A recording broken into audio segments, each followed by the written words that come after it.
खास मेहमान हमारे साथ इस वक्त जुड़ चुके हैं। महेश सचदेवा जी हमारे साथ जुड़ गए हैं, जो कि फॉर्मर एम्बेसडर हैं। हिमांशु सिंह जी जुड़ गई हैं, जो कि डिफेंस एक्सपर्ट हैं। ब्रिगेडियर शारदेंदु जी भी हमारे साथ इस वक्त जुड़ चुके हैं, जो कि सिक्योरिटी एक्सपर्ट हैं। प्रोफेसर डॉक्टर माहरूख मिर्जा साहब भी जुड़ गए हैं, जो कि पॉलिटिकल एनालिस्ट हैं। आप सभी का बहुत इस्तकबाल है सलाम टीवी में। और सबसे पहले महेश सचदेवा जी, आप ही के पास में आना चाहूंगी। जिस तरह से हम देख रहे हैं कि हॉर्मुज पर जो सीज फायर है अब उतना असरदार नहीं रहा है, और जो बयानबाजी है दोनों मुल्कों के बीच वो भी लगातार जारी है, तो क्या ये इशारा है एक बार फिर से जंग की शुरुआत होने का? जंग की शुरुआत होना या ना होना कई बार गलतफहमियों पर आमादा हो जाता है। अगर दोनों तरफ में से कोई भी ये फैसला करता है कि हालात जल्दी निपटारा करने के लिए अच्छे हैं और जल्दी से जंग शुरू कर दी जाए और खत्म आखिरी दौर आ जाएगा, तो वो फिर दूसरी तरफ को एक तरह से सरप्राइज देना चाहता है। और यही कुछ हद तक अमेरिका अपनी तरफ से करता रहा है, चाहे वो रिवर्स ब्लॉकेड हो, चाहे वो अब प्रोजेक्ट फ्रीडम का लॉन्च हो। तो वो इस तरह से दिखाना चाहता है कि ये इनिशिएटिव उसके हाथ में है और वो ईरान को एक तरह से मजबूर कर सकता है रिएक्ट करने के लिए। और उसको ये लगता है कि ईरान, जैसा कि सदर ट्रंप कई बार कह चुके हैं कि उनके अंदर काफी मनमुटाव है ईरानियों के बीच में, और जो उनके क़यादा है वो एक राय का नहीं है, तो वो उसको दबा करके एक या दो फाड़ करना चाहते हैं, ताकि एक तरफ यानी अगर डिवीजन होते हैं तो ईरान का सियासी जो तबका है वो कमजोर हो जाएगा। ऐसी गलतफहमी वो पहले भी कर चुके हैं, जबकि 28 फरवरी को उन्होंने आयतुल्लाह अली खामेनेई की कत्ल करने की साजिश की थी। तो हो सकता है इसको दोबारा नहीं करें, लेकिन जो चीज दो बातें इसमें रुकने के लिए आती हैं, एक तो ये कि यूएस कांग्रेस इस वक्त काफी गर्मी से पिछले हफ्ते में सेक्रेटरी ऑफ वॉर के पीछे पड़ी रही हैं, और दूसरी तरफ जो अमेरिका में दाम बढ़ रहे हैं पेट्रोल के और चीजों के, माइशत के, भी बिल्कुल। देखिए, तमाम इन चीजों को ध्यान में रखकर ही अगला स्टेप लेना होगा अमेरिका को भी, क्योंकि आगे की उसके क्या कॉन्सिक्वेंसेस होंगे ये भी समझना बहुत जरूरी है यहाँ पर। हिमांशु सिंह जी, अब जिस तरह से हम देख रहे हैं कि यहाँ पर अमेरिका की तरफ से फौजी कार्रवाई की जा रही है, दबाव क्या ईरान पर यहाँ बनाया जा रहा है, लेकिन ईरान दबने वालों में से नहीं है, ये भी उसने साबित कर दिया है पिछले दिनों जो भी हुआ उसे देखते हुए। जी नमस्कार, जय हिंद। देखिए, ये जो सीज फायर उन्होंने 8 अप्रैल से लागू की है, तब से दोनों ही देशों को टाइम मिला है अपने आप को रीग्रुप करने का। और ये रीग्रुपिंग इसलिए भी जरूरी है क्योंकि जितने इनके लॉसेस हुए थे, क्या किस तरीके से आगे इनको कार्रवाई करनी चाहिए, वो सब चीजों पे ध्यान देना जरूरी था। जहां तक देखिए युद्ध की बात है, तो डोनाल्ड ट्रंप बहुत स्मार्ट प्ले करने की कोशिश कर रहे हैं। उन्होंने अभी भी देखिए अमेरिकन संसद से अगर वो युद्ध करना चाहते हैं तो उनको परमिशन चाहिए, वो अभी तक नहीं हुई है। तो क्या ये दोबारा उसमें जाना चाहेंगे? और जहां तक ईरान की बात है, तो क्योंकि जमीनी सतह जो है वो ईरान की है, और ईरान जिस तरीके से अब अपना माइट दिखा रहा है, तो कहीं ना कहीं आप देखिए तो जो प्रोजेक्ट फ्रीडम डोनाल्ड ट्रंप ने शुरू करने की बात की है, वो किस तरीके से एस्कॉर्ट करके ले जाएंगे। वो कह रहे हैं कि हम ये बताएंगे कि कौन सा सेफ पैसेज है जहां से जहाज निकल सकते हैं, यानी कि जो रिस्क है वो वहीं के वहीं बना हुआ है। उन्होंने अपनी तरफ से यूएसएस अब्राहम लिंकन, जो कि इनका कैरियर स्ट्राइक ग्रुप 3 है, और कैरियर स्ट्राइक ग्रुप 12 को, यूएसएस गेराल्ड फोर्ड को रखा हुआ है वहां पे। लेकिन जिस तरह के मिसाइलें जो सी माइंस हैं, या जिस तरह के टॉर्पीडोज ईरान ने तैयार किए हुए हैं, क्या वो उनको भेद पाने में सक्षम रहेंगे? अब जो इसकी नई एक हूट टेक्निक वाली जो इनकी मिसाइल है, वो जो अंडर सी जाके काफी विध्वंस मचा सकती है, तो क्या उसको ये झेल पाएंगे? तो इस समय हॉर्मुज जो है वो एक क्राइसिस की जगह नहीं है, बल्कि क्राइसिस से कहीं ज्यादा है, क्योंकि जब कोई जहाज आ जा नहीं पा रहा है, और ईरान ने देखिए बहुत बदमाशी करके अपने जो है इंटरसेप्टर्स को ऑफ करके अपने शिप्स को बहुत ही अपनी सीमा के साथ साथ पाकिस्तान ले जाके भारत की तरफ से जाके चाइना तक पहुंचा दिया। यानी ईरान ना सिर्फ कूटनीति में आगे है, बल्कि जो उसकी मिलिट्री प्लानिंग है उसमें भी आगे है। अब उसने कल भी देखिए हमले किए, फुजैरा पे हमला किया है, जी जी, अमेरिका शिप पे हमला किया, एक साउथ कोरिया के शिप पे हमला किया है। तो इस तरह की कार्रवाई जब उसकी तरफ से आ रही है तो यानी कि ये ब्रेकिंग पॉइंट पे है। अब दे आर जस्ट वेटिंग कि और कोई गलती हो और फिर से ये फुल स्केल वॉर में तब्दील हो जाए।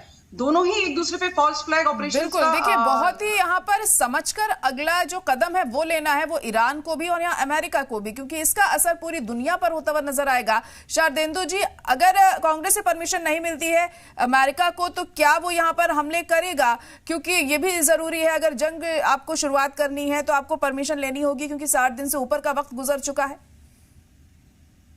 देखिए, अमेरिका में जो उनके प्रेसिडेंट है वो मनमर्जी करते हैं, वो अपने यहाँ के ही कॉन्स्टिट्यूशनल प्रोविजन को वायलेट करते हैं। अमेरिकी कांग्रेस से क्यों नहीं परमिशन लेते, क्यों नहीं अपना उसका अप्रूवल लेते हैं? वो चाहते ही नहीं है। और उनके जो हेक्सेट है, जेडी वेंस के बयान देखें तो उनकी तो मंशा ही नहीं है वहां से अप्रूवल लेने के लिए। अगर जब अप्रूवल के लिए मोशन रेजोल्यूशन पास भी कराना उनके लिए बहुत मुश्किल होगा, क्योंकि उनके जो रिपब्लिकन के भी जो है वो भी उनके सपोर्ट में नहीं आ रहे हैं। तो अमेरिका एक अलग स्थिति में, इसीलिए वो बोलता है कि हमने बीच में सीज फायर किया, 60 दिन की जो मियाद है वो भी नहीं हुई है, और ये युद्ध है ही नहीं, युद्ध वो मानते ही नहीं। तो इस तरीके के अपने तरीके की बात कर रहे हैं, जो कि उनके खुद के डेमोक्रेटिक सिस्टम पे क्वेश्चन मार्क लगाता हुआ, और ये इनकी पॉपुलैरिटी को दिखाता है कि कहां आप स्टैंड कर रहे हैं। आप अपने ही कांग्रेस के लोगों से घबरा रहे हैं, अपने ही जो इंस्टीट्यूशन है उससे आप घबरा रहे हैं। तो जिसके बदौलत आप इलेक्ट होके आए, प्रेसिडेंट बने, आप उन्हीं सिस्टम को नहीं मानेंगे तो फिर आपका मिड टर्म पोल में क्या हाल होगा, आप इसका इमेजिन कर सकते हैं। बहुत बड़े वहां की जो इंस्टीट्यूशन है, वहां के जो डेमोक्रेटिक वैल्यूज हैं, राइट्स हैं, बड़े डीप रूटेड हैं। ये सारी चीजें वो लाइटली नहीं लेते हैं। अमेरिकन सिटीजन एक अवेयर है, और आज की डेट में जो पॉपुलैरिटी का हाल है डोनाल्ड ट्रंप का, वो दिन प्रतिदिन कम होती चली जा रही है। तो कहीं ना कहीं उनको एक सोल्यूशन चाहिए। इसी वजह से ये युद्ध फुल फ्लेजेड तरीके से सीज फायर के बाद नहीं शुरू हो रहा है। कहीं ना कहीं उनके दिमाग में अगर उन्होंने युद्ध शुरू किया तो फिर उनकी जनता उनके खिलाफ और हो जाएगी, और जो थोड़े मोड़े चांसेस हैं उनके मिड टर्म पोल में वापसी करने के लिए, वो और धूमिल हो जाएंगे। और कोई उनके पास सोल्यूशन नहीं है इस प्रॉब्लम का। उन्होंने ब्लॉकेट तो लगा लिया, लेकिन कितना इफेक्टिव हुआ ब्लॉकेट, क्या उससे इफेक्ट पड़ा? आपने पूरे विश्व में स्ट्रेट ऑफ हार्मोज को एक ऐसा हाईलाइटेड पॉइंट बना रखा जो कि पूरे वर्ल्ड की इकोनॉमी को ब्लैकमेल कर रहा है आज की डेट में। और आप जब भी कभी बातचीत की बात होती है, आप उसके अगेंस्ट ऐसे स्टेटमेंट देते हैं कि वो पूरा एनवायरनमेंट विशिएट हो जाता है। अब तो आप बोलते हैं ईरान का पूरा फेस ऑफ वर्ल्ड से ही हटा देंगे, इस तरीके की बातें करना, तो ये हास्यास्पद सी चीजें लगती हैं। लेकिन देखिए, एक चीज है, स्ट्रेट ऑफ हॉर्मुज में ईरान और अमेरिका दोनों एक्सर्ट कर रहे हैं। अमेरिका चाहता है कि अपने डिस्ट्रॉयर के साथ वो तमाम जो कमर्शियल वेसल्स हैं उनको एस्कॉर्ट करके वहां से निकाल ली। ये बार बार एफर्ट करते रहते हैं, तमाम अपने मिलिट्री माइट का उसमें इस्तेमाल करते हैं, जिसमें हेलीकॉप्टर है, डिस्ट्रॉयर है, स्मॉल वेसल्स हैं, अपनी फायर पावर का इस्तेमाल करते हैं। वहीं IRGC है, वो अपना वर्चस्व बना के रखना चाहता है, वो टाइम टू टाइम हमले करता है, लेकिन ये सोल्यूशन है नहीं। और आगे आने वाले दिनों से मैं एक चीज और ऐड करना चाहूंगा, अगर अमेरिका इस स्ट्रेट ऑफ हार्मुज पे कंट्रोल भी कर लेता, चाहे ग्राउंड ऑपरेशन द्वारा, चाहे आइलैंड को कनेक्ट करके, लेकिन ये एरिया तो हमेशा डिस्टर्ब रहेगा। अब वो तमाम जो मिसाइल्स है, जो फायर पावर है ईरान की, उससे आप कैसे सिक्योर करेंगे? बिल्कुल, हमेशा डिस्टर्ब रहेगा। बहुत अहम बात यहाँ पर कही है आपने। और देखिए, जो हालात इस वक्त वहां पर बने हुए हैं, जो सिचुएशन वहां पर क्रिएट कर दी है दोनों मुल्कों ने, यहाँ उसे ठीक होना बहुत ही मुश्किल यहाँ नजर आता है। मारूक मिर्जा साहब, जो भी वहां पर अभी हालात चल रहे हैं, उसे देखते हुए कितना लगता है आपको कि मुमकिन है कि ये जंग एस्केलेट कर सकती है? देखिए, जंग एस्केलेट कर सकती है, ये डिपेंड करेगा अमेरिका के डोनाल्ड ट्रंप की चाइना विजिट करने के बाद तय होगा। क्योंकि इस वक्त चाइना ने भी खुल के कह दिया कि हम अमेरिका के किसी भी सैंक्शन को न तरजीह देते हैं, न मानेंगे, और वो अपनी रणनीति के हिसाब से चाइना कामयाब हो रहा है। ये इस वक्त अमेरिका को बस यही एक डर है कि ईरान के साथ चाइना खुलकर कितना साथ है, रशिया खुलकर कितना साथ है, ये इस पे डिपेंड करेगा। हाँ, अभी देखिए, हमारे जो पैनलिस्ट बोल रहे हैं कि सब समझ रहे हैं जी। अब पूरी दुनिया की हर कंट्री समझ रही है कि अमेरिका दादागिरी कर रहा है, अमेरिका जबरदस्ती कर रहा है, अपनी ताकत का प्रदर्शन करना चाह रहा है, पूरी दुनिया में अपना लोहा मनवाना चाह रहा है, जो जरूरी नहीं है कि सब लोग उसका लोहा मान ले। ठीक है, 54% मुस्लिम ममालिक ने, मुस्लिम देशों ने अगर उसके आगे सर झुका दिया है और ईरान नहीं झुका रहा है, सर ईरान कह रहा है आओ टेबल पे बैठ के बात करो, तुम बात करने में भी धोखा दे रहे हैं। अच्छा, बात करने में धोखा तो छोड़िए, तुम अपने अमेरिकन यूएस के डिप्लोमेट की भी नहीं सुन रहे हो, है अमेरिका खुद तुम्हें वहां, तुम अपने ही जैसा अभी कहा कि उनके खुद साख अमेरिका में गिरती जा रही है। तो जब अमेरिका में साख गिरती जा रही है तो तुम्हारे सुपर पावर को की साख को तुम डाउन कर रहे हो। तो डोनाल्ड ट्रंप को समझना पड़ेगा इतनी हठधर्मी नहीं चलती है, और जालिम और मजलूम, ताकतवर और कमजोर की लड़ाई हो रही है। और कमजोर अगर अकड़ गया कि हम तुम्हारे आगे नहीं झुकेंगे तो हर कंट्री को, दुनिया की हर कंट्री को सैल्यूट करना चाहिए है। और मैं समझता हूँ कि जैसा अभी आपने कहा कि हार्मोज का कब्जा भी कर लोगे तो डिस्टर्ब एरिया रहेगा, डिस्टर्ब जोन रहेगा। जब डिस्टर्ब जोन रहेगा तो पूरी दुनिया की अर्थव्यवस्था पे उसका असर पड़ेगा। इसको हमें बहुत गौर से सोचना और समझना पड़ेगा। जी जी, भले ही देखिए ट्रंप ईरान पर यहाँ दबाव बनाने की कोशिश करें, जिस तरह से फौजी कार्रवाई वो कर रहे हैं यहाँ महेश सचदेवा जी, लेकिन नुकसान अमेरिका को भी यहाँ पर होगा अगर ये चीजें आगे बढ़ती हैं। तो क्या महज यहाँ हमेशा की तरह धमकी देते हुए क्या ट्रंप दिखाई दे रहे हैं? क्या सिर्फ डराने की कोशिश यहाँ पर की जा रही है, या वाकई वो चाहते हैं कि चीजें और खराब हों? देखिए, ट्रंप साहब के जो तसर्रुफात हैं वो कई मानिंद से हैं। एक तरह से साइकोलॉजिकल ऑपरेशन चल रहा है ईरान को, जैसा मैंने पहले जिक्र किया। उनकी नज़र में लगता है कि ईरान की जो सियासी जमात है वो एक राय नहीं है और उनके बीच में वो फराग बढ़ाना चाहते हैं। और IRGC और जो नरम लोग हैं उन दोनों के बीच में एक तरह से कॉन्फ्लिक्ट क्रिएट करना चाहते हैं। एक तो वो वजह हो सकती है। दूसरा, उनके सामने ये भी मसला है कि वो बूट्स ऑन ग्राउंड नहीं मंजूर कर सकते हैं। जब वो खुद ही कह चुके हैं कि वॉर हैज बीन टर्मिनेटेड, तो फिर दोबारा से वॉर शुरू कैसे कर सकते हैं? उन्होंने खुद को अपने आप को बांध लिया है कांग्रेस में ऐसा कहने के बाद कि वॉर टर्मिनेट हो गई है, सीज फायर लागू है। अगर सीज फायर तोड़ते हैं तो फिर से वॉर शुरू होने का वो 60 दिन का जो मामला है अगर बकौल उनके तो फिर से शुरू हो जाएगा। ये भी उनके फेवर में नहीं जाता है। पहले जैसे मैंने जिक्र किया कि माइशत की जो अमेरिका में दर है वो काफी बढ़ रही है जी, और उससे उनके मागा बेस जो को नुकसान हो रहा है और उनकी पॉपुलैरिटी अब एक बहुत कम हो गई है। 2/3 से ज्यादा अमेरिकी जो हैं वो इस लड़ाई से पल्ला झाड़ना चाहते हैं, अमेरिका को उसके सपोर्ट नहीं करते हैं। तो ये सब देखते हुए उनको अगर उनके जो उनके साथ ममालिक हैं जैसे UAE है या इजराइल है या कुछ हद तक सऊदी अरबिया वगैरह हैं, वो भी इस बारे में अगर ज्यादा साथ नहीं देते हैं तो किसके लिए लड़ रहे हैं? बिल्कुल, अलग ही पड़ते हुए वो यहाँ पर दिखाई देंगे। और क्या वजह है इस तरीके से उनके बर्ताव के पीछे, जब उनको खुद भी यहाँ पर नुकसान हो रहा है अगर वो ऐसा करते हैं तो? हिमांशी सिंह जी, देखिए मिड टर्म इलेक्शन है और अगर ट्रंप इसको लेकर आगे बढ़ते हैं तो नुकसान उन्हें भी उठाना पड़ेगा यहाँ।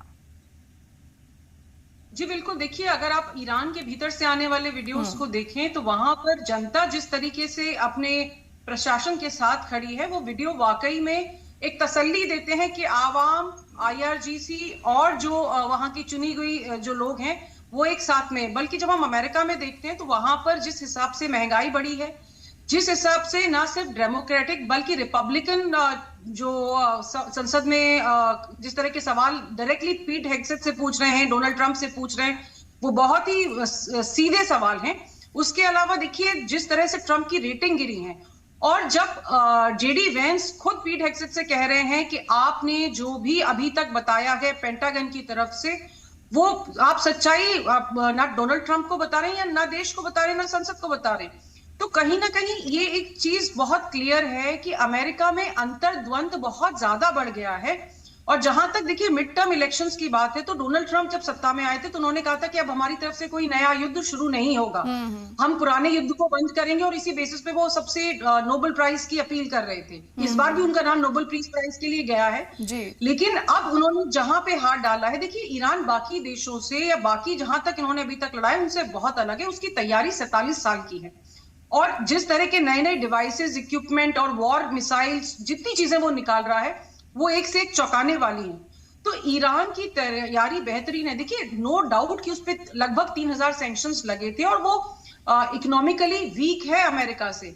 लेकिन देखिए वॉर सिर्फ आप इक्विपमेंट से नहीं लड़ सकते, वॉर के लिए आपको जज्बा चाहिए, स्ट्रैटेजी चाहिए, टेक्निक चाहिए। उन चीजों में ईरान ने, क्योंकि अमेरिका की जो प्लेबुक है उसको स्टडी किया है, तो डोनाल्ड ट्रंप के लिए वो एक छछूंदर खा लेने वाली बात हो गई है। ना वो निगल पा रहे हैं, ना उगल पा रहे हैं, और वो इस यहां से इतनी आसानी से निकल भी नहीं पाएंगे। और जिस तरीके से मिडिल ईस्ट में अब अमेरिका का दबदबा कम हो रहा है, और जैसे यूएई निकल गया है सी पैक से, तो चीजें जो है बहुत ज्यादा कॉम्प्लिकेटेड हो गई हैं वर्ल्ड के लिए, और उसका असर अमेरिका पे भी दिखेगा जब महंगाई अमेरिका में भी बढ़ रही है। तो आप बताइए जनता क्यों डोनाल्ड ट्रंप को स्वीकार करेगी दूसरे टर्म के लिए? बिल्कुल जाहिर तौर पर, और देखिए इस चीज का असर साफ तौर पर हमें मिड टर्म में भी दिखेगा, और अभी जो मौजूद हालात हैं वो भी जाहिर करते हुए दिखाई दे रहे हैं। जो उनकी पॉपुलैरिटी घट रही है, उनके अपने ही लोग उनके खिलाफ खड़े होते हैं, यहाँ दिखाई दे रहे हैं। ब्रिगेडियर शारदेंदु जी, भले ही दोनों ही मुल्क यहाँ पर अपनी ताकत का मुजाहरा कर रहे हों और दबने को बिल्कुल भी तैयार ना हो, लेकिन इस मसले का हल सिर्फ एक बातचीत ही है और कुछ नहीं है। डिप्लोमेसी के जरिए ही इस चीज का सलूशन निकल सकता है। किस तरीके से वो मुमकिन हो पाएगा? देखिए सलूशन तो बातचीत से ही निकलेगा, और दोनों देश इसके लिए तैयार भी हैं, मेरा मानना है। लेकिन जो बातचीत शुरू करने से पहले जो सहमति बननी चाहिए किन किन पॉइंट पे, चाहे 14 पॉइंट ईरान के प्लान हो, चाहे अमेरिका कोई पॉइंट रखता है, आपको एक तरीके से अपने बैकडोर डिप्लोमेसी या आपके जो फॉरेन मिनिस्टर हैं, आपको उनसे बातचीत करना पड़ेगा, एक सहमति निकालना पड़ेगा। ये तो प्रॉब्लम सॉल्व होनी नहीं है अगर आप इसी तरीके से मिलिट्री एक्शन करते रहे। और विश्व में एक ऐसा शख्स आया हुआ है जो किसी की सुन नहीं रहा। वो जर्मनी से भी ट्रूप्स को अपने विड्रॉ कर लेता है, नाटो से भी निकलना चाहता है, और इंडो पैसिफिक रीजन में वो आगे क्या रुख अख्तियार करेगा इस पे भी डाउट बना हुआ।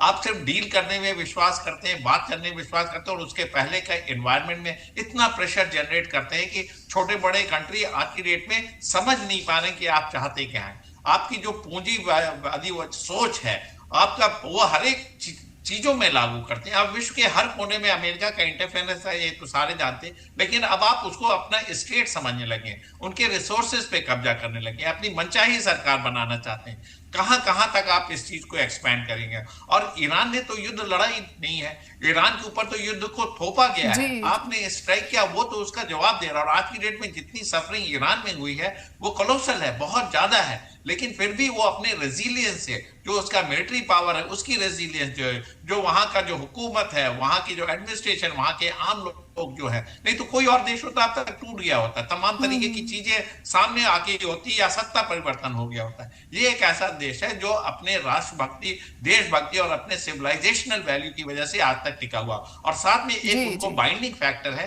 जो IRGC है, जो अपनी एक जो भी मिलिट्री पावर है उसको किस तरीके से सही तरीके से इस्तेमाल करना है, किस तरीके से डिसेंट्रलाइज रिसोर्सेज करके युद्ध में बने रहना और अमेरिका और उसके एलाइज को चोट पहुंचाना है, इसमें उसने महारत हासिल किया। और सारा कुछ इंडिजनाइजेशन है, बाहर की कंट्री पे वो डिपेंडेंट नहीं है। चाइना और रशिया का सपोर्ट मिलता है वो अच्छी बात है, उनके नेविगेशन सिस्टम, उनके इंटेलिजेंस, तमाम चीजें मिलती हैं, वो उसको यूज करता है, लेकिन वो उनके ऊपर फुल्ली डिपेंडेंट नहीं है। बिल्कुल, कहीं ना कहीं देखिए नुकसान तो ईरान को उठाना ही पड़ रहा है, और जो हालात ईरान के अंदर हैं वो किसी से छुपे नहीं है। भले ही वो यहाँ ना दबे, अपनी शर्तों पर अड़ा रहे, लेकिन वहां की जो चीजें हैं, जो सिचुएशन है वो बहुत बेहतर नहीं है। मारूक मिर्जा साहब, ऐसे में अगर ट्रंप जंग की शुरुआत फिर से करने की कोशिश करते हैं यहाँ पर, तो क्या ईरान सामना कर पाएगा उस तरीके से? काबू में कर रहे हैं। अभी हमारे पैनलिस्ट ने जो बात कही वो बिल्कुल सत्य कही कि ईरान के रिसोर्सेज पर पूरी तरह यूएस कब्जा करना चाहता है, और वो कब्जा कर लेता अगर चाइना खामोश होता, रशिया खामोश होता। हर चाइना, रशिया, इन सब की नजर भी ईरान के ऊपर है कि अगर अमेरिका का पूरा कब्जा हो जाएगा तो चाइना की अर्थव्यवस्था पे असर पड़ जाएगा, रशिया की अर्थव्यवस्था पे असर पड़ जाएगा और भारत की अर्थव्यवस्था पर भी असर पड़ जाएगा। तो इसलिए ये लोग जो अंदर अंदर कूटनीति के तरीके से चाइना और रशिया और भारत हमारे इस वक्त ईरान के साथ है। देखिए, ईरान और भारत की तहजीब हमेशा से जुड़ी हुई है और हम सब भारतीय हैं और भारतीय ईरान के साथ है। भारत का और ईरान का एक अटूट रिश्ता है। हाँ, इससे महंगाई बढ़ रही है, सब जानते हैं। ट्रम्प की रेटिंग गिर रही है, ये भी सब जानते हैं। मित्र, ईरान के अंदर यूएस, ये बात सही है कि वो चला था कि ईरान में पहले कॉन्फ्लिक्ट पैदा कर दे और उसने एक ट्रेलर दिया वेनेजुएला का, और वेनेजुएला को आधार बना के उसने पहले इंटरनल खलफिशार पैदा किया, इंटरनल अनरेस्ट पैदा किया। जब वो अनरेस्ट वहां पैदा करके सोचा कि अब मेरे आसान होगा, गलती उससे हो गई कि उसने ईरान के सुप्रीम को पहले अटैक में 28 को टारगेट जो किलिंग कर दी। तो वो ईरान में अब 10 लाख की आर्मी नहीं है, अब ईरान में 9 करोड़ की आर्मी तैयार हो गई है, जो खुद कहती है डू एंड डाई। और ईरान एक वॉरियर कंट्री है, योद्धा है। ईरान झुकेगा नहीं, ईरान टूटेगा भी नहीं, ईरान लड़ेगा, अपने अस्तित्व की लड़ाई लड़ रहा है। वो तो बेचारा मजबूर है, उसके ऊपर तो आपने जंग थोप दीजिएगा अभी हमारे पैनलिस्ट ने कहा, लेकिन जंग थोप दी, दुनिया समझ रही है, देख रही है, लेकिन बोल नहीं रही है। क्यों नहीं बोल रहे? बिल्कुल, जाहिर तौर पर देखिए सब अपना मफाद सोचते हैं और इसी वजह से लोग चुप हैं। जो दूसरे मुल्क हैं वो अपना ही फायदा यहाँ पर सोचते हुए दिखाई दे रहे हैं, इसमें इन्वॉल्व नहीं होना चाह रहे हैं इस मसले में। फिलहाल आप सभी का बहुत शुक्रिया हमारे साथ जुड़ने के लिए इस खास शो में।